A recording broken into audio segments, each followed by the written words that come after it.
तर मुख्य निवडणूक आयुक्त मतचोरांची पाठराखण करतायत असं खासदार राहुल गांधी यांनी म्हटलेलं आहे।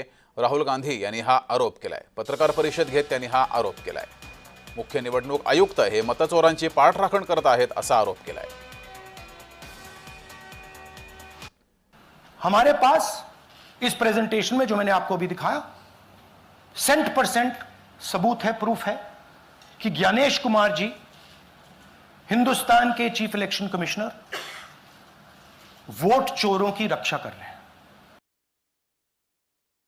जे निवडणूक आयोगाने त्यांना करायला सांगितलं होतं, जर त्यांचे पुरावे इतके ठोस होते तर मग त्याला लीगली कॉन्स्टिट्यूशनली त्यांनी उत्तर का नाही दिलं?